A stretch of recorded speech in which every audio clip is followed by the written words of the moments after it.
Hi everyone, it's QuickyBaby and welcome back to World of Tanks. And last year, one of my most popular videos was ranking every single premium tank at tier 8 from best to worst. Because let's be honest, there are a lot of them and it's quite hard to decide about how you should invest your money inside World of Tanks.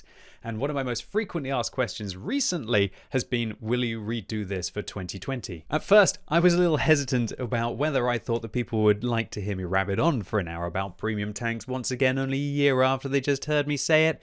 But people just are very persistent. They want to know how I feel the vehicles have changed, specifically in the meta, because we have Equipment 2.0, which has revolutionized the way that you can play certain tanks. We've had buffs to some of the definitely worse tanks, and for some reason we've also had buffs to some of the better tanks as well. And of course, we have new tanks, like the Basante, that I'm going to be dropping my opinion on about where I think it stacks up. So without further ado, I'm going to be using the awesome tier maker website, and I've taken the thumbnails from TanksGG, which I believe TanksGG took from the World of Tanks website, to rank every single tier 8 premium in the game.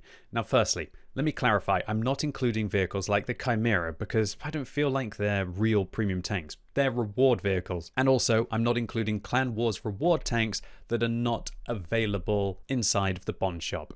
So I've decided to break down the tiers a lot like I did last year. We've got the pay to win bracket. These are just amazing premium tanks that really, if you pay, you're going to have a very sizable advantage, and they're amongst the best performers, and I would thoroughly recommend, if they're available, that you would consider investing in them. And then we have the super competitive bracket. These are ones that just don't quite manage to make it into the pay to win. Then we have great performers, decent choices, and as we can see, the vehicles are just getting slightly worse and worse. Then we have a special bracket, alright / situational. Those are tanks which are not holistically fantastic, but they will still do alright in certain situations, and sometimes they're going to be the best performer in that situation. But whether that happens enough to warrant actually playing the vehicle is another question altogether. Then we have vehicles which I thoroughly recommend you avoid because there are better alternatives.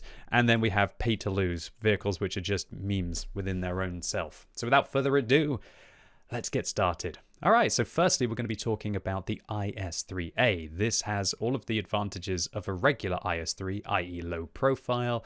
It also has a very decent armor layout that's well angled. Because of that, it's going to hold up very well against tier 6 and tier 7s. It will fall against 8, 9s, and 10s. But really, the thing that's special about the IS-3A is the fact that it has a 3-round auto reloader that allows you to fire 1,170 damage into your opponents within 6 seconds of the first shot. That's wild. And if that wasn't enough, this vehicle has an inverted auto reloader with regards to the damage per minute that it will deal, meaning that your DPM actually gets better as you have less rounds in the magazine.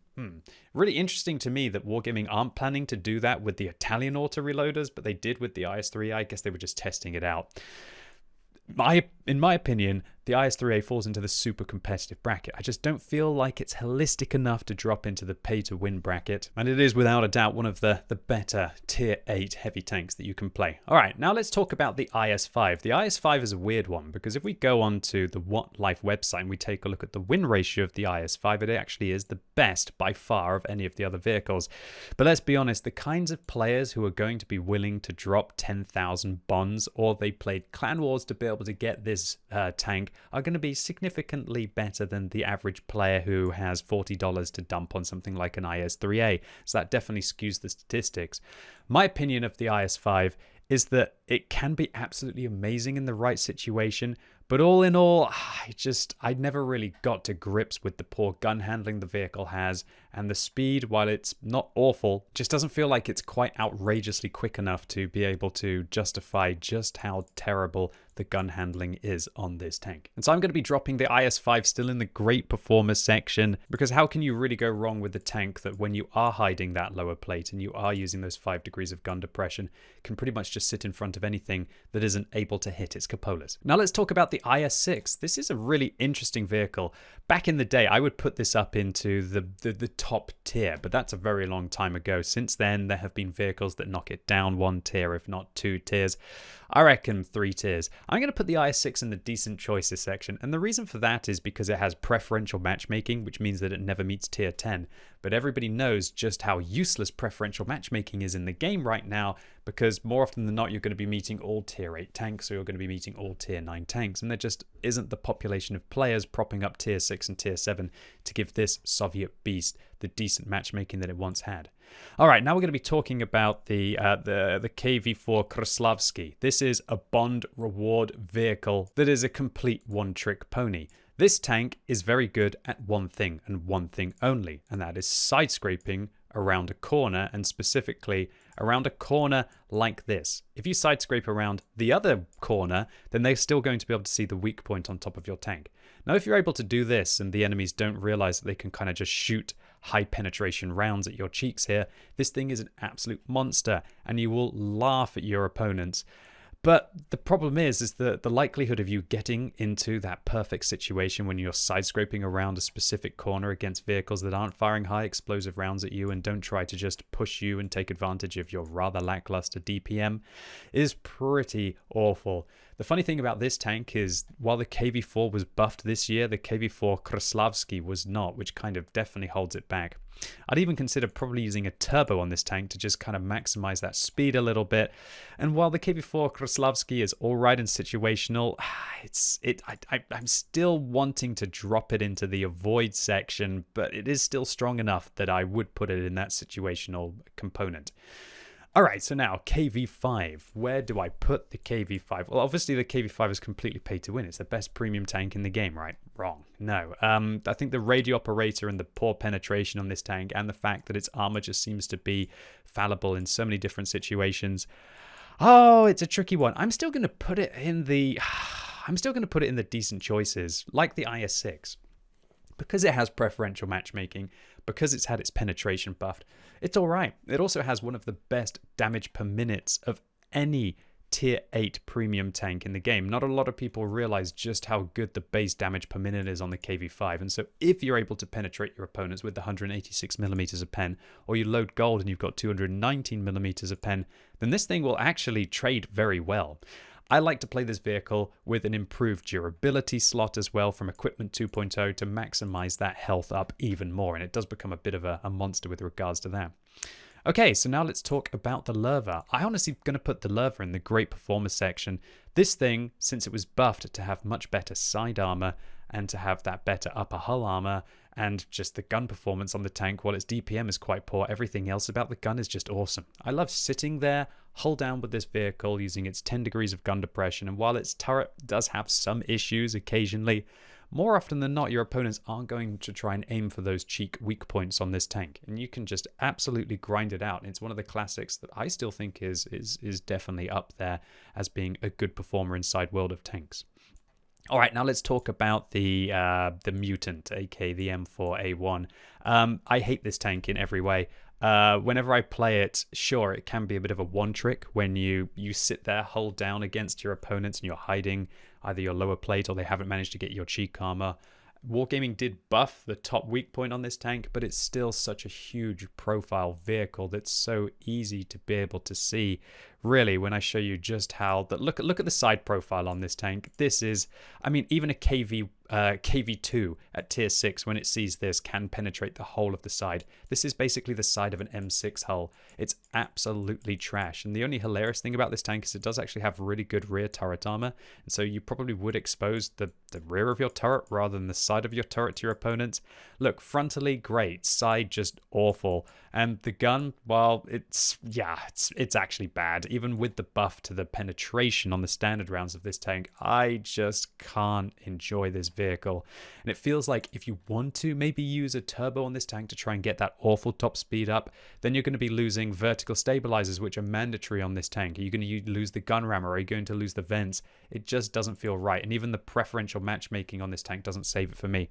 The reason why I'm putting it in the pay to lose section is because this tank should never really ever have been sold. I should have never been able to buy this tank. This tank should have only been available for the people who in 2011 decided to pony up $100 or $80 worth of gold, and they were the founders of World of Tanks. They were purchasing this game when it wasn't even really well known. And this was meant to be the reward package for being a founder. And then Wargaming decides to just sell it willy-nilly every April Fool's Day, and they make a fool out of the people who originally supported their game. And they also usually make a fool out of the people who pay $50 for this tank and then find that it's just an absolute awful thing to have to play.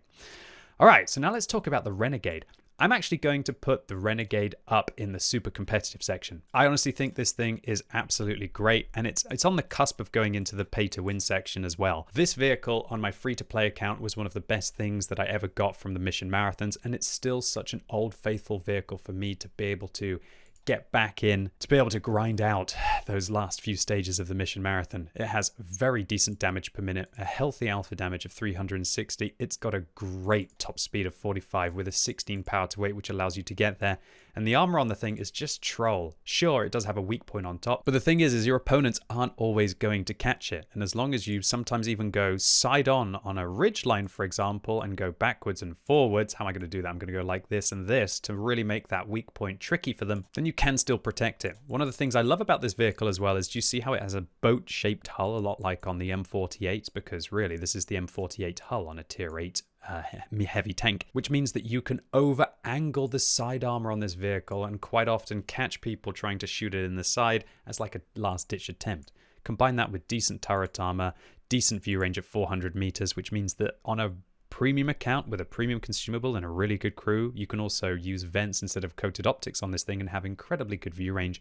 This thing is awesome. Definitely one of my favorite premium vehicles to just take out. Okay, now let's talk about the Object 252U, aka the Defender. So previously I would put this thing in the pay to win section, but frankly there have been so many premium vehicles going into the game and penetrations are getting higher, and there are less people playing tier 6 and less people playing tier 7, that I wouldn't actually drop the Defender in the pay to win section anymore. It's definitely up there, and it's a very friendly vehicle, and just like the Renegade, it's right on the cusp of pay to win and being super competitive. And Jingles really said it best about this tank, that it truly is idiot proof, and it's a mistake that I made when I first reviewed this tank. I really missed the mark when it came to reviewing this vehicle for the first time.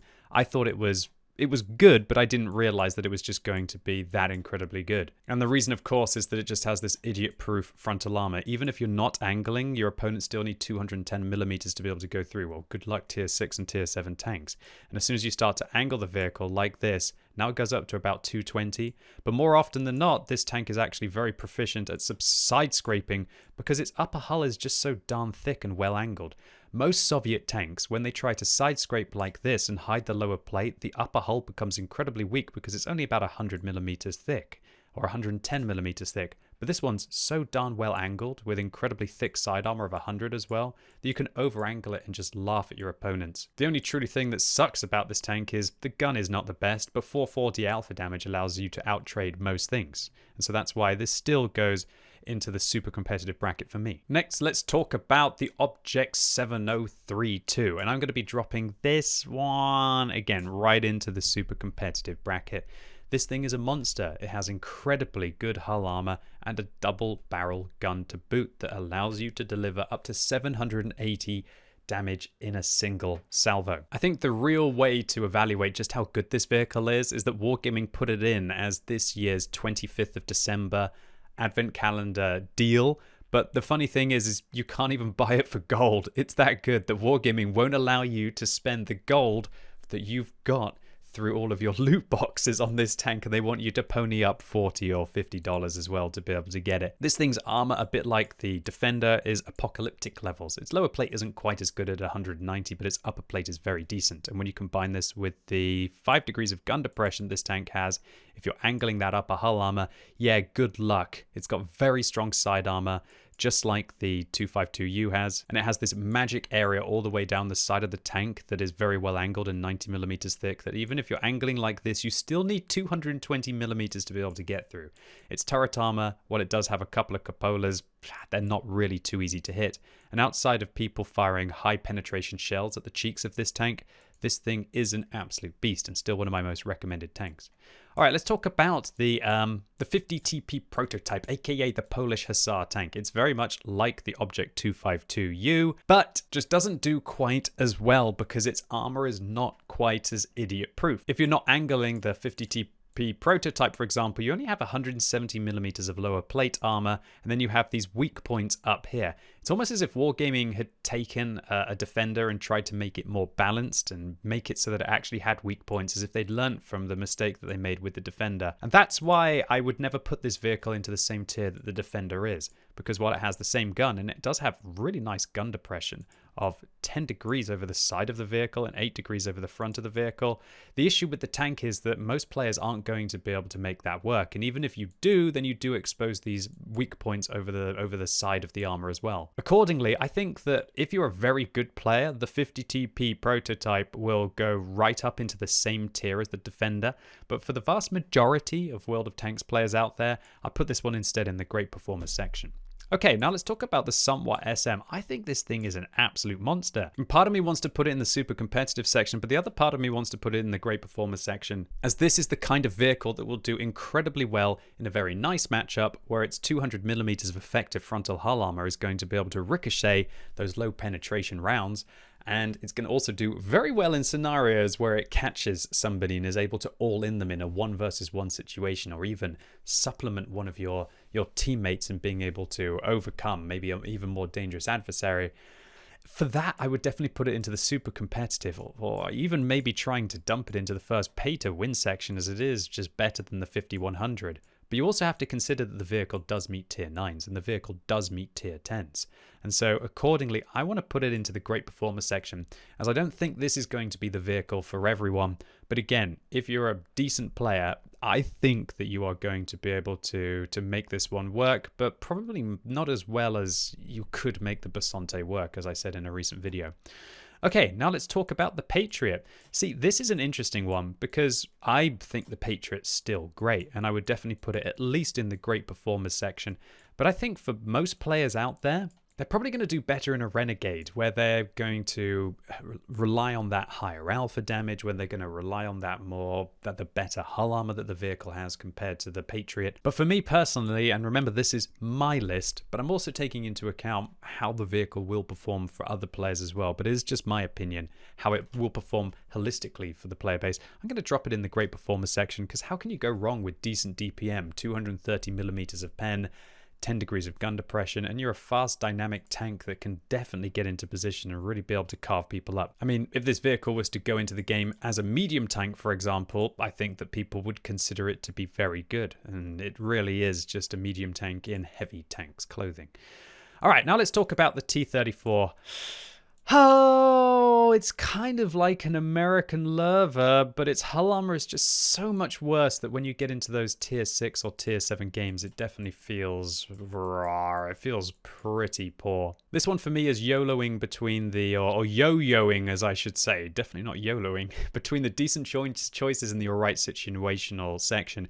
If you can make American heavy tanks work, then this one has great pen, great alpha damage, and a great turret outside of a couple of weak points. But if you really struggle and you're kind of going to get caught out and you're going to sometimes give up your side armor and you're sometimes going to give up your hull armor, which is abysmal on this tank, it's going to go into the alright and situational section. I still think it's right in between them for me, but I'm going to have to drop it in the alright situational section because more often than not, it will get overpowered by something that it can't control on a ridgeline. And let's be honest, there are so many other vehicles out there that who do probably 80 or 90% as well as the T-34 does on a ridgeline, but can do so much better in every other regard. Okay, now let's talk about the T57. So for me, I really enjoy this vehicle and I would probably put it up in a Great Performers. But here's the thing, a lot of people are not going to be able to make that burst damage work.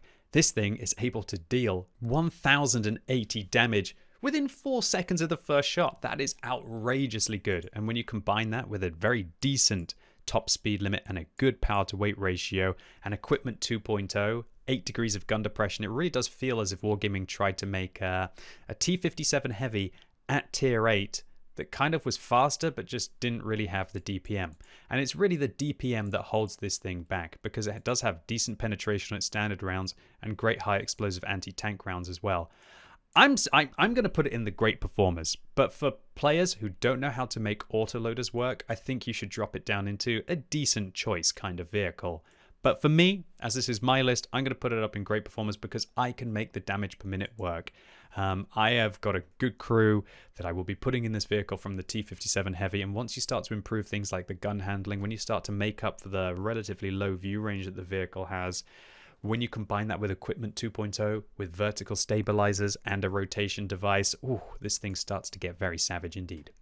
All right, now let's talk about the Mauerbrecker. Honestly, I'm dumping this into the pay to lose, or if you really just want to have a mouse at tier 8 and something lumbering and slow, the avoid section. But for me, it's going in pay to lose. I absolutely detest this vehicle. I think it's one of the worst tier 8 premium tanks. It has a huge weak point on top of the vehicle. And even if we take a look at its armor layout, it's got a weak point on front, unlike the mouse or anything has. Its lower plate is definitely not great. And its cheek armor, well, it's not going to work against most tier 8, tier 9 and tier 10 tanks. And even when they do get the side armor does start to feel incredibly squishy, and it's a very big, easy profile to hit. It just doesn't quite work. I like what Wargaming were trying to do with this tank, and I don't want to have completely overpowered premium vehicles at tier 8. But the problem is that when you have vehicles like these ones up here, and inevitably the vehicles that are going to go into the pay-to-win section, it means that when you make a balanced tank like the Mauerbrecker, it just doesn't really work out. Okay, now let's talk about the VK 7501K. So this vehicle, again, if you think about it from its side scraping ability, like I showed in a video about a week or two ago, it's got to go up into the pay-to-win section. But the problem is that just like the KV4 Kraslavsky, you can't always depend on side scraping. But still, I wouldn't put it down below where the Kraslavsky is, purely because 490 alpha damage on this vehicle feels way better than the 320 on the Kraslavsky. And so I'm going to dump it in the decent choices for somebody out there who wants to play a side-scraping heavy tank. I just think there are better vehicles that I would enjoy that don't have nearly as frustrating guns unless you are stuck completely in close quarters combat, which is really where you need to get the vehicle. Okay, now let's talk about the WZ-111. So I'm going to put this in the avoid section. I think it is a very poor vehicle, even though it has preferential matchmaking. And that's because it's practically the same as the 112, but the 112 is better. The 112 is a tank that always amazes me that more people don't realize that I think it's incredibly strong. Look at the armor on this vehicle. It's practically idiot-proof. 150 millimeters effective frontal hull armor, an incredible upper plate, a very decent turret, and even the weak points on top of this tank are still 160. Look at the side armor on this tank as well. It's 100 millimeters thick, and it doesn't have a weak plate here. A lot like on the 252U, that means that you're going to be able to ricochet off, as it's very well angled indeed, and it's going to be just an incredibly powerful, all-round holistic grinding tank. I actually used this vehicle with its 6 degrees of gun depression to be able to complete some of the hardest missions to do in the game, to be able to ricochet shells to get the Object 279E. This thing's armor is just absolutely solid. If you're using your gun depression, I'll sit in front of anything that isn't tier 10. And considering that it has preferential matchmaking, that's never going to happen. I think that this thing is massively underrated, and so I'm going to definitely put it in the decent choices. But for me, I would probably put it even in the great performers. But the reason why I'm going to put it in decent choices is because, let's be honest, preferential matchmaking these days does not even really mean what it said on the tin at least a while ago. You're more often than not having to deal with tier 9 and tier 8 opponents, and then you're going to feel as if your vehicle is not great. If this thing plays against tier 6s and tier 7s, it definitely feels as if it's up in these two brackets here. But all in all, I'm going to put it in the decent choices section. That's why I would thoroughly recommend to avoid the WZ-111 as well. Okay, now let's talk about the Amx M4 the Liberte. I think this thing either has to go into the great performers or at least the decent choices section. And that's because its armor is just all round strong. Look at this from the front. Apart from the weak point on top, you've got 240 millimeters lower plate. Yeah, good luck. Tier 6 and tier 7 tanks brush aside. You don't even have to angle against them, and you're going to laugh as they fail to penetrate you again and again, as long as you keep that top weak point moving. And also, it has 10 degrees of gun depression, so if you're using that gun depression and they can't see your lower plate, yeah, good luck again. Now even tier 8 tanks aren't going to be able to go through it reliably. When you combine that with a decent gun, with only 300 alpha damage, which is low, but 232 millimeters of standard pen, 263 millimeters of APCR pen, and enough accuracy to be able to make that work, this thing is solid. I'm going to personally put it in the decent choices section rather than the great performer, and that's because it just seems so well-rounded, but to have that big weak point on top against the better players, they're going to be able to smash you. And let's be honest, you can't really depend on getting against tier 6 and tier 7 tanks.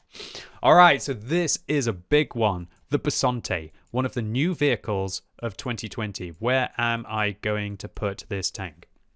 I'm going to drop it in the great performers section. I think that's where it should be. I don't think this thing is overpowered, and I don't think this thing is absolutely awful either. I think it's somewhere in between. When you are getting forwards in a tank with an auto reloader, this thing does feel absolutely special. If you can control the engagement against your opponent, start to whittle them down, and then unload those 3 shells, you're able to do significant sums of damage. 1,000 damage in 6 seconds burst, that's absolutely phenomenal. The problem is that if you decide to do that burst damage, unlike the IS-3A, then you're left with very, very low DPM and an incredibly long time to be able to reload the tank, which means that you leave yourself vulnerable to pressure.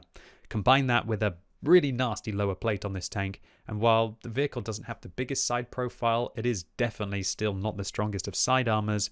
And the fact that this thing doesn't seem to really take artillery shots very well unless they hit the space protection that this tank has, it definitely stops it from going into the super competitive section for me. However, if you're a very good player and you have great control of all of the auto reloading mechanics, I would dump it up into the super competitive section. But for me personally, it has to go into great performers or even decent choices for players who won't be able to make use of all of the tools that this vehicle has at its disposal. But it's still a great addition to the game for 2020. All right, now let's talk about the Carnavan Action 10. This tank, again, if you can manage to hide the lower plate, then it's going to go up into the super competitive or the great performers section. But I guess the problem with the Carnavan Action 10 is that you can't always hide that lower plate. You sometimes will get out traded by your opponents with your very poor alpha damage of 230. Just because you have god tier damage per minute like you do on the Carnavan Action 10 doesn't mean that you can always use it. And when you combine that with not the best speed and not the best mobility, I think this thing for me has to go probably a tier below the Basonte for a player like me. But on the other hand, if you're not comfortable using the auto reloaders, I'd probably put it in the same tier as the Basonte. But for me, I'll put it in decent choices. This thing is just for British heavy tank players out there who want to do a bit of crew training. All right, now let's talk about the Chrysler. The Chrysler, again, it's a side-scraping tank, and I feel like I'm going to put it in the alright situational section. The problem with the vehicle is its standard rounds are awful. Unless you're willing to just fire gold in the vehicle, it just feels really awkward indeed. Combine that with the fact that this thing caused that absolute World of Tanks community apocalypse all of those years ago, and quite rightly so. Yeah, this thing, for me at least, it has a stigma attached. But that doesn't affect the competitive nature of the vehicle, and I would put it in decent choices for somebody who wants to play an American side-scraping heavy tank, but alright situational for everyone else. And, it's almost going into the avoid section for me personally. I think there are far better things to spend your hard-earned cash on. Okay, now let's talk about the E75 Ts. This thing is definitely decent, if not a great performer. Would I put it up in the super competitive section? However, no, I probably wouldn't. I'm gonna dump this thing in the great performer section, actually, because it's fast, it's dynamic, and it has a gun that just pokes, and it has enough armor to be able to brush aside those tier 6 and tier 7 tanks. This vehicle kind of feels like the E50 and the E75 had a baby, but their tier 9 tanks dropped down a tier. And yeah, you can definitely make this thing work. The problem with the vehicle is its lower plate and its side armor if it does get caught out. But considering how much space protection you have up over the side, catching those high explosive shells when you're side scraping, this thing's decent. But I would never consider this armor to be outrageously OP, and unless you're using it intelligently by using the 8 degrees of gun depression that the vehicle has and hopefully working a ridge line, it's awkward. But the mobility that this thing has, it's so dynamic, and combine that with its total weight of 80 tons and you can bully tanks with this vehicle, which is why I'm dropping it in the great performers. Okay, so 2 heavy tanks left. Let's talk about the Amil 1951. This tank will go into the alright situational section for people who won't be able to make that turret armor work and who don't have a good knowledge of the map. But for other players who know how to make this thing work, it's probably going to go into the great performers section. But for players who really can start to master the ridgeline and use the auto-reloading capacity that this tank has, in addition to incredible turret armor, it's got to go up into the super competitive section. And that's probably where I'm going to put it. The frustrating thing about this tank is when you do get caught reloading and where you have to try and shoot at long ranges and you have these awkward moments where should I reload, should I not reload with the tank's 3-round auto-loader. Nevertheless, any tank that can pretty much brush aside the tier 6 vehicles because they need 180mm to go through it frontally and has 12 degrees of gun depression on a ridgeline to give you 300mm of turret armor is absolutely wild. And everything else about the tank seems very decent as well, apart from the gun handling.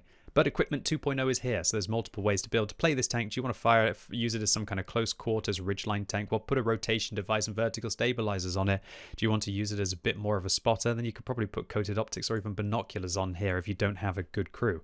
Luckily for me, I have my Carnavan, and whenever my Carnavan crew go in this tank, they do exceedingly well. Okay, now let's talk about the FCM 50T. This vehicle would have definitely back in the day been in the great performers section, but now I'm going to put it in decent choices. I think that this tank has had its time. As 2020 goes on, I feel like the vehicle just keeps stepping back and back and back. Just with all of the preferential matchmaking tanks, they have statistics that are based as if they were playing against mostly tier 7s and tier 8s. But more people are playing 8s and 9s these days, and the opportunities for you to get those juicy tier 6 and tier 7 games seem to be fewer and fewer in between. It's still not a bad tank. It has decent penetration at standard rounds, really good penetration on its premium rounds. It's also very fast, but its armor, it's never really going to be dependable. And that's just what I think about the tank in 2020, that it is not dependable. Alright, so those were all of the heavy tanks so far. Now let's move on to the light tanks.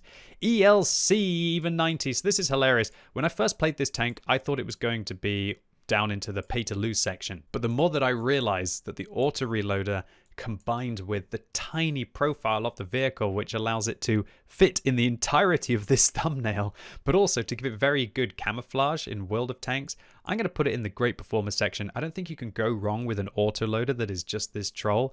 And also, if you're willing to get on the right kind of map and you use the camo rating that this vehicle has and all of the different kinds of equipment setup that you can have on this vehicle to specialize it, it would probably even go up into the super competitive or the pay to win section.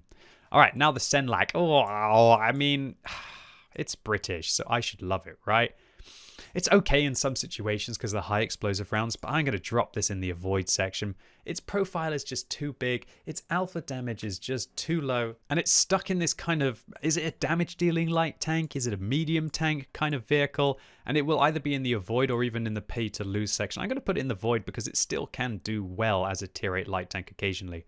All right, now let's talk about the HWK30. I think this thing's great. It's got decent view range, it's got decent mobility, it's got everything going for it, apart from when you realize that it's a very big, chunky tank that's hard to be able to hide. And when you have that painful realization, I would probably drop it instead into the decent choices section. Everyone knows that when you do get caught with high explosive rounds in this tank, how painful it is. And trust me, when we talk about the the EBR 75 later on, when you get matched up against those vehicles, and they just hold down their mouse button while firing HE rounds at you, it's enough to make you want to sell the vehicle or flip your desk, or both at the same time. Try and flip the desk so the keyboard then lands and sells the vehicle.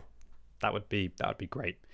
Okay, now let's talk about the LT432. Where's it going to end up? Where's it going to end up, YouTube? It's the first one that's going into the pay to win section for me. This thing is absolutely outrageous. There's no reason why a tank that is this low profile and as flat as a pancake would have 7 degrees of gun depression. It just looks outrageous, and that allows this thing to get on a ridgeline and do things that other light tanks can only dream of. Look at this, you've got 200mm of effective hull armor, you've got turret armor that is hard to be able to pen, and that's if they hit it. More often than not, because you don't even have a forehead on this vehicle when you're using the gun inside this 7 degrees of gun depression position, you can just go like this. You can even over angle it like this a little bit, go forwards and backwards, and become just an impossible tank to be able to hit.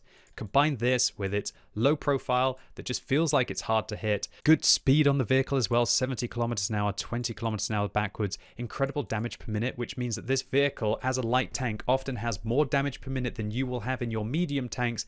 It's the holistic package. The only thing that kind of holds the vehicle down is the view range, 380 meters. But now that I'm looking at the dispersion values that this vehicle has, you might even be able to drop the vertical stabilizers on this tank to be able to pump up that view range with coated optics vents and even maybe your choice for gun rammer, or you could use the new Commander's Vision system if you absolutely utterly want to scout. This thing is absolutely monstrous, and that's why it's the first vehicle for me that's going to go clearly into the pay to win section, because it's better than every other tank out there at its tier for what it does. All right, now let's talk about the Black Dog, aka the M4190. This thing is going to still go in the great performers section for me, and the reason for that is because this vehicle used to be a tier 8 tank that had tier 9 matchmaking, but when Wargaming changed all of the light tank matchmaking, it basically just got a whole extra tier buff, so now it could meet tier 6 tanks. It kept everything that was powerful about the vehicle: good DPM, good gun handling, a 90mm with decent penetration, great heat rounds, and very, very nice high explosive rounds with 102mm of pen, 400 view range, so you're going to be able to spot your opponents. And the only thing that really stops it from going up into either the super competitive or even the pay to win section is that the vehicle is just so chonky. And so a vehicle like the LT432 or a vehicle like the EBR, when they get matched up against it, is just able to manhandle it. They've got better camo than the Bulldog does, and even though it does have the view range advantage, it doesn't make up for the disparity in the armor, and it's just so vulnerable when it does get caught, unlike my LT432, which I feel like is some kind of cockroach that's going all over the room and you're trying to get it, even though don't really have too many cockroaches around here. But that's what I can imagine dealing with cockroaches is like from my experience of the LT432.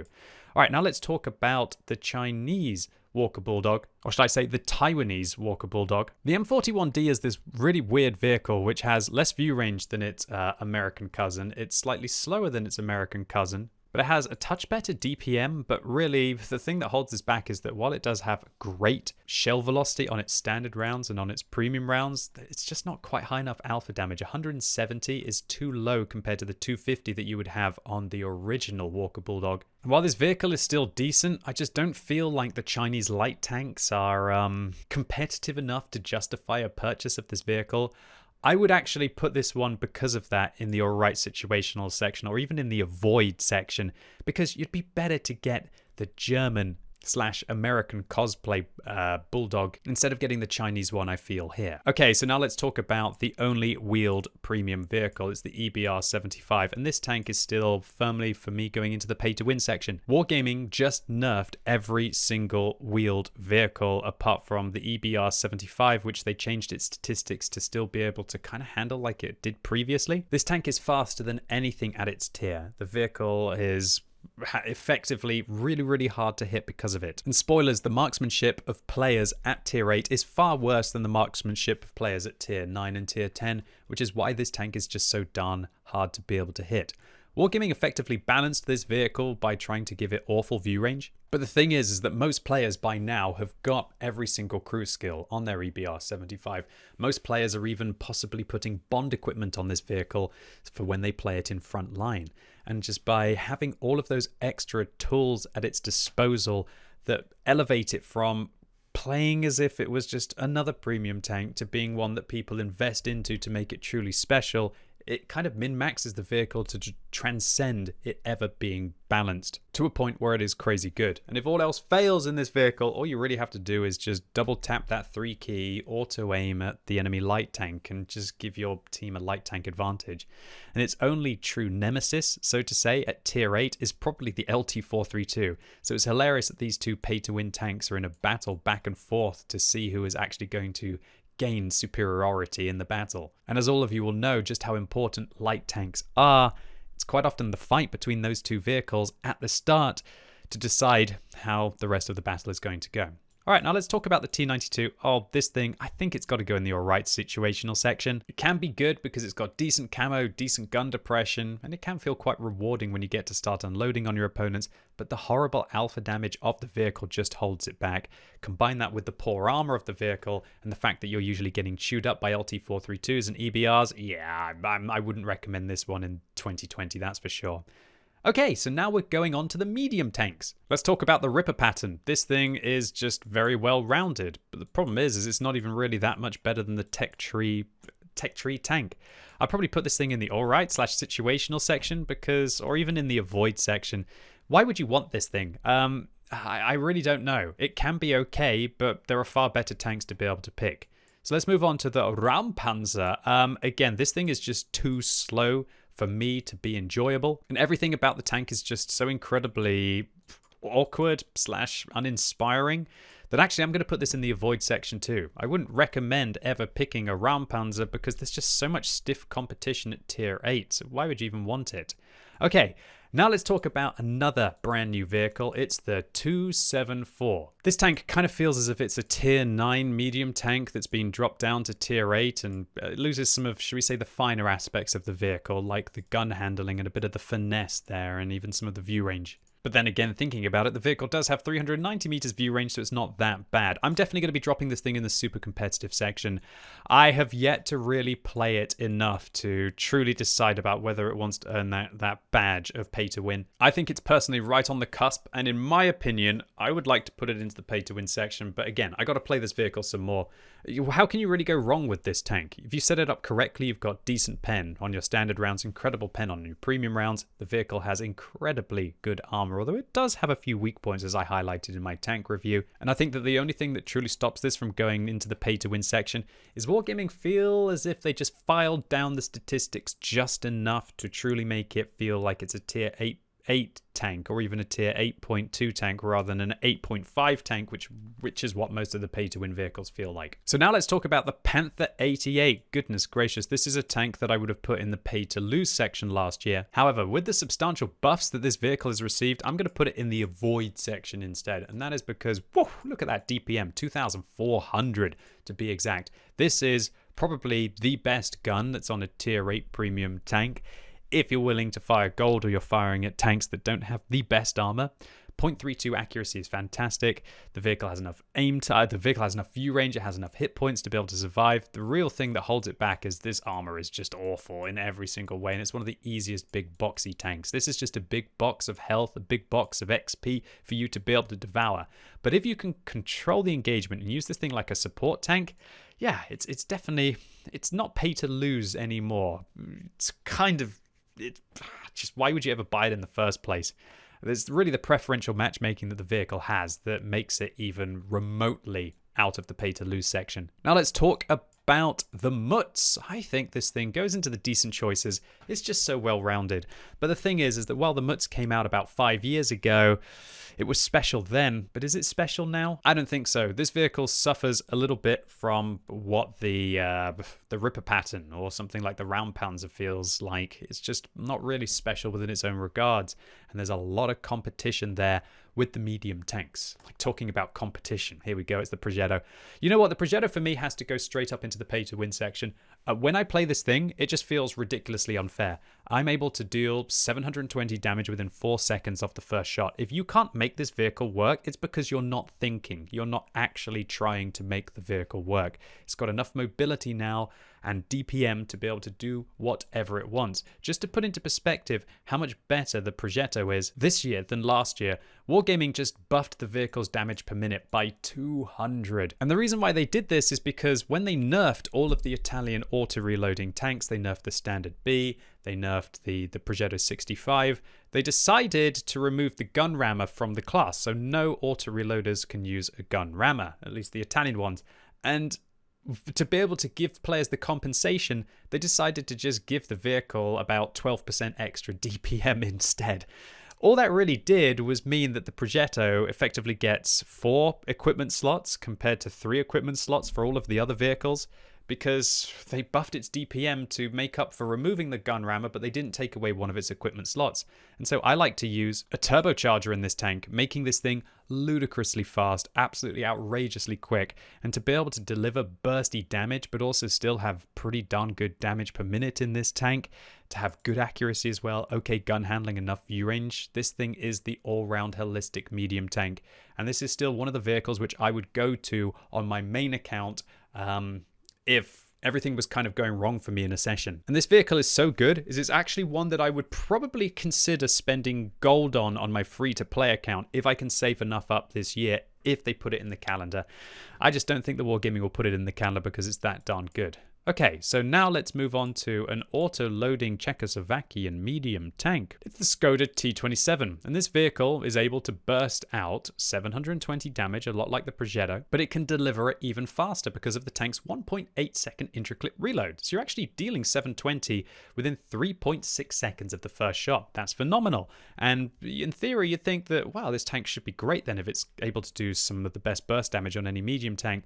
Well, wrong. And the problem with this vehicle is it has awful damage per minute, but there's also another tank in the game, see if you can think which one it is, that deals 720 damage at tier 8 medium in 2 seconds of the first shot. And so accordingly, the Skoda T27 for me is going to go into the decent choices section. Look, you can make this thing work. When you're bursting out rounds, it does feel really rewarding to be able to go bang, bang, bang with this tank. The problem is there are better premium vehicles to be able to pick, but this one's still by no means terrible.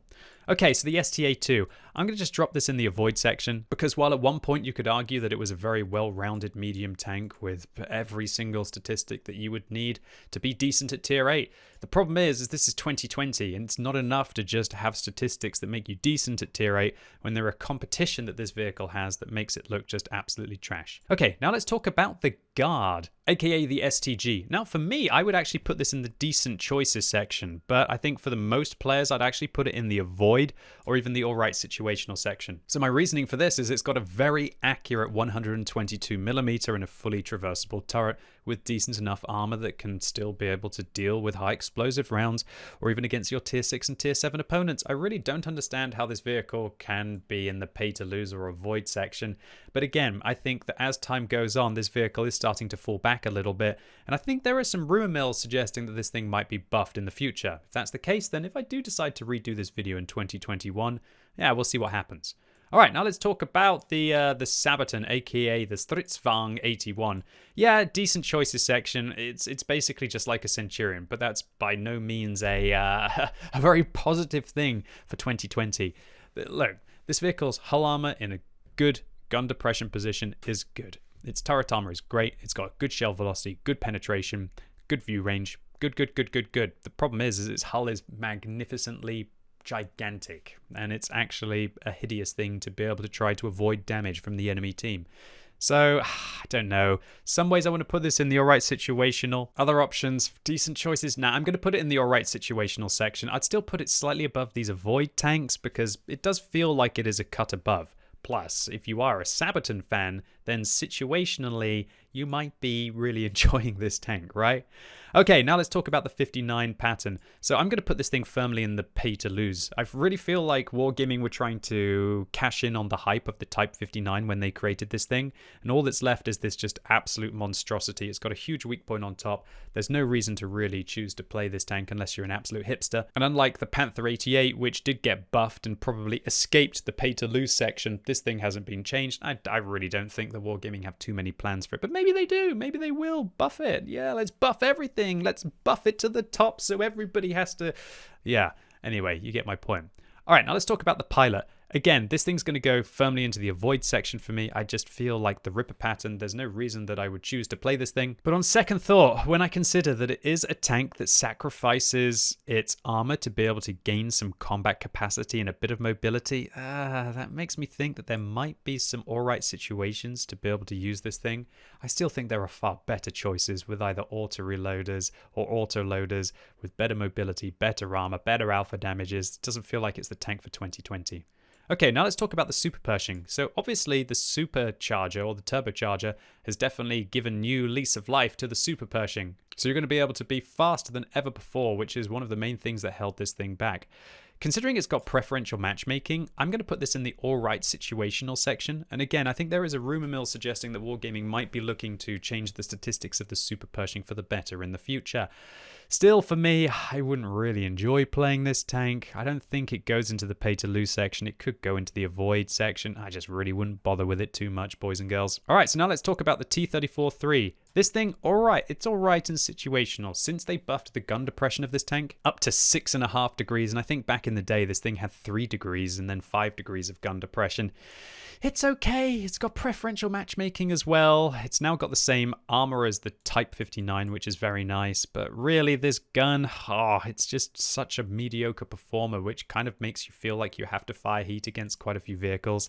That kind of defeats the point of playing a premium tank in the first place. It can be situationally alright, however, but it's just not my cup of tea. Alright, now let's talk about this tank. You know what? I can't even remember the name. Is it an M42? Sorry, T42. Yeah, this thing, it's just alright. They created this thing purely so that they could work with Amazon and Twitch with the Boys promotion, right? And I think while the vehicle can be very good, and it does feel as if they've tried to make a pattern at tier 8, apart from when you're sitting on a ridgeline and you're shooting at tanks that you're able to pen with the rather lackluster standard penetration, or you're going to have to spend gold to fire the premium rounds that this tank has, it just feels very mediocre. It can be good on a ridgeline, but again, there are better tanks out there for you to spend your hard-earned money on. All right, so now T44-100, where is it going to end up? So I think this thing is definitely going into the super competitive section. I think it's just as good as the 274A, but for different reasons. This thing is holistic. This thing is dynamic. This thing has a good upper hull, and this thing has great spaced armor. It has enough turret armor, 7 degrees of gun depression to really be able to go town in a variety of situations. And I'd say it's one of the more idiot-proof and friendly tanks inside the game. This is a firm pick. I wouldn't quite put it in the pay-to-win section. Again, as the years go by, other new competitors seem to arrive, but it still feels like a timeless tank that is a great pick, even in 2020.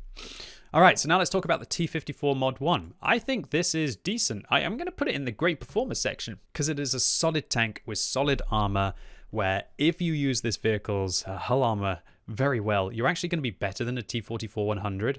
But I think the speed and the gun performance that you gain on the T44-100 still makes that the superior tank. But if you can make the armor work, that T54 Mod 1, especially in a nicer matchup, will be a better tank.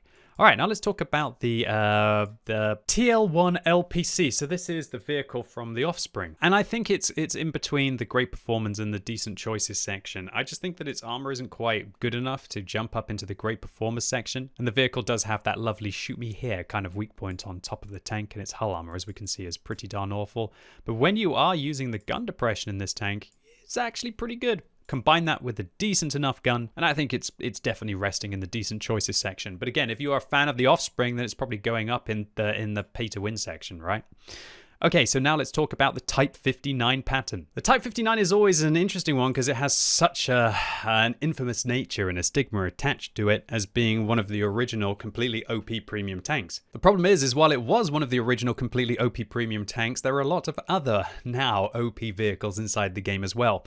It's definitely either in the super competitive or the great performers section. I'm actually going to put it in the super competitive section because I still feel that the preferential matchmaking that the vehicle has just makes it absolutely awesome. Best way to look at this tank is it's kind of like a T44-100 that does sacrifice a little bit of firepower, a little bit of gun handling, and even a touch of the mobility, apart from when you're going forwards, to be able to gain preferential matchmaking and also to be able to gain improved armor. But I tell you what, with the amount of players who are playing tier 10 inside the game right now, being able to avoid getting stuck in tier 10 games does feel like a bit of a lifesaver when you're playing your tier 8 premiums. All right, so now let's talk about the CDC. This is a vehicle that I would probably still put in the alright situational section if you're a decent player. I would put it into the avoid section if you're not, because this is still a complicated tank to play that hasn't really been buffed since it first went into the game. The problem is again, everything else has got a little bit better, and its armor just feels as if there are so many high explosive guns now that they're going to be driving around and those EBRs are going to be circling you, holding down their mouse buttons. It's incredibly frustrating to be able to deal with that. It's still, in the hands of a good player, a decent choice. But in the hands of everyone else, I would drop this into the avoid section. Okay, so now time to talk about the Borask. Where is this one going to end up, YouTube? Where's it going to end up? Yeah, it's going to end up in the pay-to-win section, clearly. When this vehicle first was introduced and I had to review it, I thought it was going to be good, but I thought there was enough about the tank that made it a little bit too vulnerable that it would be good in everyone's hands. The problem is I just didn't quite realize how powerful the 2-round burst on this tank would be able to be. If you give a tank 6 degrees of gun depression, you give it enough mobility to be able to use it, and you give it this 2-round autoloader that is, sure, its gun handling is god-awful. It has horrific aim time, awful accuracy, awful penetration on its standard and also on its premium rounds, but you're able to make it work. The 720 damage dealt in 2 seconds is just absolutely outrageous, which is why the Borask by far has the best win ratio of every one of the freely available premium tanks. We're talking about an entire percent above the T44-100. On my free-to-play account, I was able to get 70% wins in this tank while I was playing during the mission marathon. And that's pretty scary. And I know if I was to have my 6 or 7 skill crews and the premium consumables and I was just firing gold rounds left, right and center on this tank on my main account, that this thing would be outrageous. It really is the burst damage that you're able to deal with this tank. Put this into perspective. The whole thing that's meant to be special, as I mentioned, about the Skoda is that this vehicle fires with a good intra-clip reload and deals 720 damage within 3.6 seconds of the first shot. Yeah, the problem is the Borask, while it's not nearly as accurate as the Skoda is, it doesn't have the penetration that tank has, it deals the same burst damage in 2 seconds. It's outrageous. I feel like Wargaming actually have to rebalance this vehicle by reducing the intra-clip reload, or shall I say making it worse. I'd say that they could balance this tank by giving it at least a 3-second intra-clip reload to begin with. I think it has to happen, or at least a 2.5-second intra-clip reload, 2.75-second intra-clip reload, because the way that this tank is right now is it's able to jump up, burst, and you can't react in those 2 seconds to be able to give it a bit of pain before it runs away. And that's really where the vehicle is OP. It's able to just burst out the damage too quick without you having a chance to be able to fight back, which is why it's definitely a pay-to-win tank. All right, now let's talk about the Centurion 5.1. So this vehicle is better than a Centurion, sure. It's not a bad tank, which means that I'd probably put it in the decent choices section. I think it is better than the Sabaton purely because of the upper hull armor that this vehicle has. It also looks good, and it's Australian, right? You can't go wrong with an Australian tank. If you absolutely, utterly love British vehicles, then maybe this would even go into the great performer section, but would I really put it up there with those kind of vehicles? No, I think it definitely deserves to be more into the decent choices section for this comparison. Okay, now let's talk about the CS52 Lease. This is a decent premium tank, and the only thing that stops me from putting up into the super competitive section is that I really just don't feel it's quite as good now with the release in 2020 of the Object 274A. I feel like that vehicle just has the better penetration, that vehicle has the better DPM. And really, apart from the gun handling, there's no reason to want to play a CS52 Lease now if you have an Object 274A. And so I think it's down. It's down at the great performer section now, and I would rather play the 274A on my accounts rather than that tank. Okay, let's talk about the FV4-202. This vehicle's going into the alright situational section for me. I don't think it's quite as good as the Centurion is, but you know what? If you can use your 10 degrees of gun depression and only expose your upper hull and your turret, this is not a terrible tank.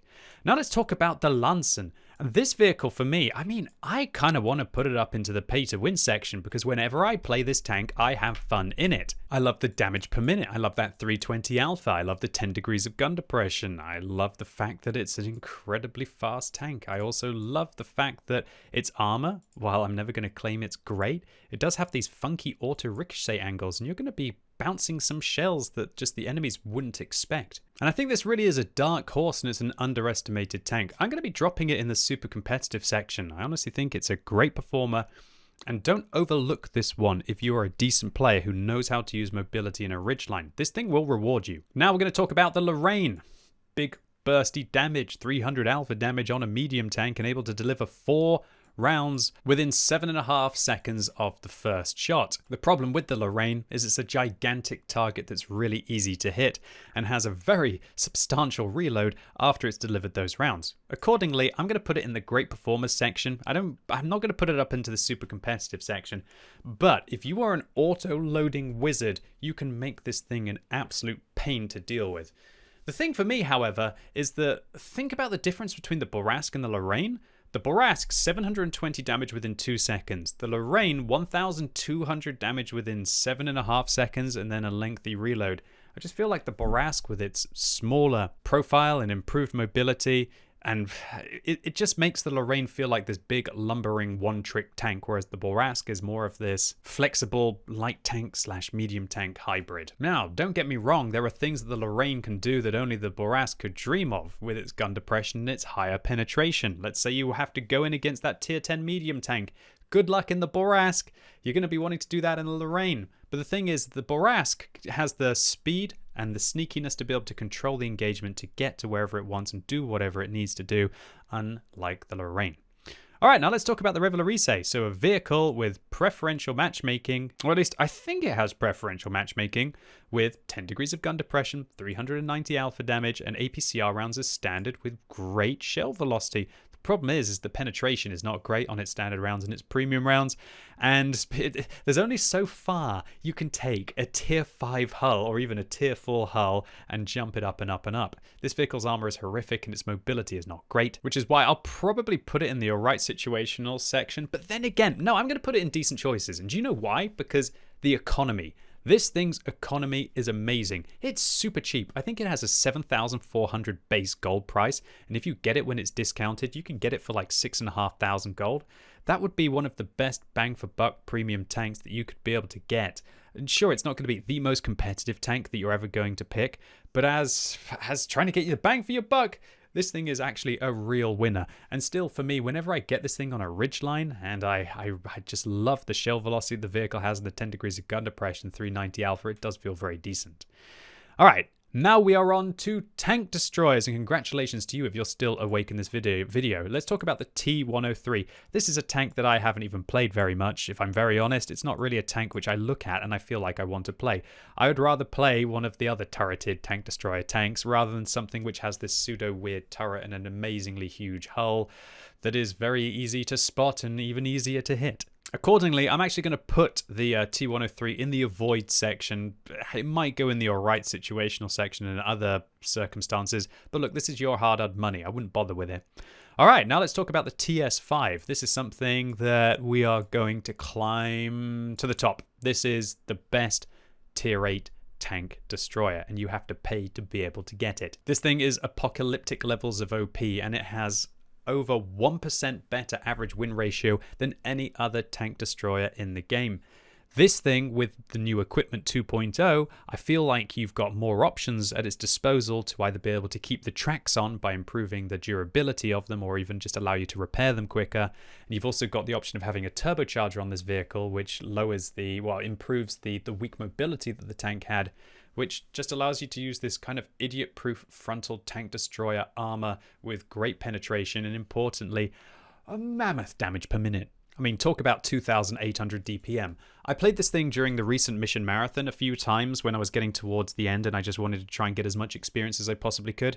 And being able to just chew out 4,000 damage, I kid you not, in 2 minutes in certain situations is outrageous. And remember, you can increase this with a gun rammer, you can increase this with vents, you can increase this with the Brothers in Arms crew that you get if you got this tank from the mission marathon, or if you've got any decent American tank destroyer crew. This thing is an absolute boss, and with good aim time, good gun handling, but poor accuracy, yeah, it's an absolute monster performer, and it is the best tier 8 tank destroyer in the game. Now let's talk about the Turtle. The Turtle is an interesting one because you'd think that with its great armor and great DPM that it would be right up there with the TS5. The problem is that its just penetration is much lower than the TS5, and its armor is also much worse than the TS5, which means that for me, instead of being in the pay to win section, it's going to be either in the super competitive or great performer. Yeah, I'm probably going to have to put it in the super competitive section because in the right scenario for this vehicle, its very flexible gun combined with the new turbocharger equipment allows you to actually relentlessly push your opponents, and it is an incredible choice, especially for somebody who wants to be able to train up your FV4005 crew or train up your Tortoise or your Badger crew. It's right up there. Now the WZ-121 FT. I hate this tank in so many ways. When I'm playing against it, it just feels like it's too fast, it feels like it's got too good DPM, and it feels like it turns incredibly quickly. What is the counter for this tank? The only counter for this tank is locking down its tracks multiple times. The problem is that if I'm in a tier 7 medium tank, for example, and I want to try and lock down this thing's tracks, I usually have to shoot the tracks twice to be able to take them off, then they repair and I have to shoot them another 2 times. And by that time, it's 2,700 base DPM, 440 alpha damage, and oh, spoilers as well, it even has pretty darn good hull armor, 200 millimeters of effective. If it's using its 6 degrees of gun depression, it's 250 effective. This thing's an absolute beast. It's close to going into the pay to win section. Let's just say it like this. It's closer to going into the pay to win section than the Turtle was, whereas the Turtle was closer to going into the great performers. But I think it definitely deserves that super competitive slot. Okay, now let's talk about the Jagdtiger 88. So, preferential matchmaking, great. Doesn't have to meet tier 10s, has got really good DPM, has got really good hit points. I'd still say avoid it. Honestly, this thing is just such a big box of hit points. People, they sniff them out. There are people like me on the enemy team who are probably not playing Jagdtiger 88s, who will either load the gold and shoot at the upper hull, or shoot at the superstructure of the vehicle, or who are just going to track it twice and just farm it up. And while with Equipment 2.0, there are ways that you can try and mitigate that, when you do that, you kind of take away from the whole purpose of the vehicle, which is to have this big, healthy meatball of a tank that just tries to deal with whatever's in front of it. Next up, CDA. Again, I guess it can be all right in situations. There's no real other French tank destroyers for it to compete with, so that's where I'm going to put it. It's just a bit of a nothing kind of tank. It can have armor when you're using its gun depression. It's got the same gun as a Batchat, just doesn't really have the autoloader at tier 8 TD. It doesn't feel special. I don't feel like its alpha damage is enough to dissuade somebody for trading with it. And again, if somebody locks down your tracks, you're vulnerable as well. I have no problem with dealing with these things on the battlefield. They're just not quite good enough at anything to be that influential. All right, now let's talk about the G-Saw. Where's the G-Saw going to go? I'm actually going to put the G-Saw up into the super competitive section. I think this thing is an absolute monster. The only thing that really holds the vehicle back is its damage per minute. But spoilers, you can just avoid the combat for a little while to prepare to be able to go again. And you've got enough mobility to be able to control the engagement, unlike you do in a Turtle or a TS5, for example. That makes this thing an absolute ridgeline warrior, and with all of the penetration that it has on its premium rounds, yeah, this thing is absolutely filthy. And the fact that you have to gamble to be able to get it kind of makes me want to put it into the pay to win section as well, but I just don't quite think it's up there with those other tier tanks yet. I've still got to have some more time playing this vehicle and getting to grips with it before I truly would want to put it into the pay to win section. I probably would if you had a really good crew and you had every single trick at this tank's disposal, like bounty equipment, especially with the rotation device and all of that kind of good stuff. But for most players, probably the super competitive section. Okay, let's talk about the ISU 152K, 750 alpha damage, an absolute monster to be able to deal with on the battlefield. Right, there's no way I'm putting this into the pay to win section because there's just so many statistics about this vehicle that don't make it flexible enough to be able to dominate the games, and especially to play this kind of assault tank destroyer role that the TS5 and the Turtle do so well, and also it can't really play the medium tank role that the G-Saw does so well.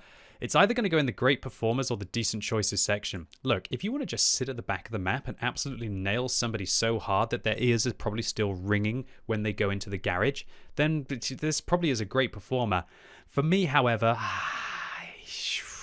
I'm probably going to put it in the decent choices section because there's just not quite enough of this vehicle that I love so much. And while 750 alpha damage was very, very special back in the day, there are more and more tanks going into the game with autoloaders, with higher alpha damage, not quite 750, but like the SU-130 PM that we're going to talk about in a bit, that just the 750 doesn't feel so special when you have to sacrifice so much about the tank to be able to get it. All right, so now let's talk about the two different Kanonen Jagdpanzers. I believe this is the one with the 90. I'm going to drop this in the pay to lose section, even though I really love playing this tank because, hell, I like playing an underdog, and for some reason I'm a bit of a weirdo like that. I think for the vast majority of players out there, this will be by far the most inferior Kanonen Jagdpanzer to use, and they will do far better with the 105mm variant of this tank. The problem is that even the 105mm variant of this tank just doesn't really feel that special. It's a bit like the CDA in a way, that it has a very similar kind of gun. kind of has like a tier 9 medium tank gun at tier 8 tank destroyer, but unlike a charioteer, for example, which is very flexible with its turret, it's just not great. And in fact, that's quite interesting, that I think that there are tech tree tanks that are better than these Kanonen Jagdpanzers, and so I would firmly put this one in the avoid section. All right, so now let's talk about the turreted tank destroyer, the Scorpion, aka the tank that's made $50 million for Wargaming and World of Tanks, because that's pretty much how many of them have been sold. Obviously divided by their 30 or 40 euro price tag. I'm going to put the Rheinmetall Scorpion. It's right up there at either great performers or super competitive. I think that maybe last year it was super competitive, but now with something like a G-Saw in the game, I think I'm going to have to drop it down into great performers. The reason for that is that it just, when you think about what a G-Saw is capable of doing, sure, this thing doesn't have to reload like that vehicle does, but 490 alpha damage with a turret, it doesn't really feel that special now when you think that there is an auto-loading British turreted tank destroyer that's able to do 1,280 damage, albeit within 6 seconds of the first shot. That if you load the gold, it actually has the same, if not better, penetration than the Scorpion. Still, this is a great choice, and if you don't want to play something more complicated than the G-Saw, you just don't want to gamble to be able to get it, it's a great tank destroyer. All right, nearly there. Now let's talk about the S1. I'm going to put the S1 up in the great performers section. I'd actually quite enjoy to put this thing into the super competitive section, but there are just more and more tanks going into the game that I just feel compete with it, and for it that it deserves to be down here. This tank is phenomenal when it is playing against tanks that have 90mm caliber guns or less, and that's because it has 30mm of all-round armor, and so if they have 91mm caliber guns, then they're going to be able to overmatch you. If they don't, you're going to be able to ricochet them. You'll be surprised about the kind of tanks that you can use this thing a bit like as if it was a tier 9 or a tier 10 Swedish tank destroyer. And now with the turbocharger in the game, which I thoroughly recommend you do put on this tank, it can be way more dynamic on a ridgeline than it's ever been able to be. And so it's a great time to be an S1 player. It's just there are a lot of other great tanks that it's a great time to be playing them as well. All right, so ladies and gentlemen, boys and girls, here we go. The final tank, the final premium tank of QuickyBaby's 2020 premium tank review. And it's the SU-130 PM. I honestly think this thing is just a touch better than the Scorpion. And that is because of a few things. Number one, the alpha damage advantage of the SU-130 PM. 520 just feels a little bit more reliable than 490. Also, the premium rounds. 320mm of penetration is absolutely disgusting on this tank, and you still have 1,030 meters a second shell velocity with them. And more importantly, the fact that this vehicle has so much better camouflage than the Scorpion. Your camouflage is literally twice as good, and that's because your profile on this tank is just so much shorter. Let's compare them. Here is the SU-130 PM, and then here's the Rheinmetall Scorpion. I think I know which one I'd rather try and hit through the side. How many times this year have you had shells where you thought you were shooting at an SU-130 PM and it actually just misses the gun shield and goes right through the center part of the tank? That's happened to me a lot of times this year, and it's very memorable when it does. And the only real problem that this tank has is that its turret is not fully traversable, and so you can't, for example, turn it all the way around, be ready to fire, and absolutely bomb it away as quickly as possible. This is still a super competitive tank destroyer, although it is going to require a lot more patience than if you wanted to play the TS5 or the Turtle, for example, or even the WZ, as it's tricky to be able to force the engagement against your opponents when you have wafer-thin armor that can be penetrated by high explosive rounds like you can on the SU-130 PM. So ladies and gentlemen, boys and girls, there you go. That was ranking every single tier 8 premium tank in the game in 2020. And congratulations to you if you managed to actually make it all the way through this video. I truly hope it was useful for you. These are very expensive things. It's funny that I've kind of just brushed over what would cost thousands of dollars to be able to purchase. And so that's why I think it was also very important that I did take the time to make this video this year. And now you're hopefully going to be more informed as to what to invest your hard-earned cash into to get the most bang for your buck. Now, I'd like to clarify, remember, this is just an opinion. Some of these vehicles that you see down here, you might just really, really like the look of, and you might be able to play incredibly well, and they might actually be great performers, super competitive, or even in the pay-to-win section for you. And accordingly, some of the other vehicles which you see towards the upper part of this bracket, you might just not be able to make work at all, and they would drop down into horrible choices. But this is just my opinion. This is my tier list after all, and I hope it will end up being useful for all of you. I've pretty much just condensed, I'd say, years of World of Tanks knowledge into an hour or two, or however long this video is going to end up being. So enjoy. And if you appreciate it and you enjoyed this video, make sure you give it a thumbs up, and let me know in the comments if you have any big disagreements as to where I have put the vehicles. I'm sure it's going to be an interesting comment sections to read. And look, if you want me to do this for the tier 10 tanks, let me know. I want to see a lot of likes on this video. I don't usually say that, but feedback has to happen. If you want to see me do this for all of the tier 10 tanks, it's a lot of energy that I have to put into this one. So give me your feedback down below if you want to see this for also the tier 10 tanks this year in 2020, or if you're not fussed and you don't care and you'd rather see something else, let me know that as well. And as always, thank you so much for watching. You've been epic, and hopefully I'll see you soon.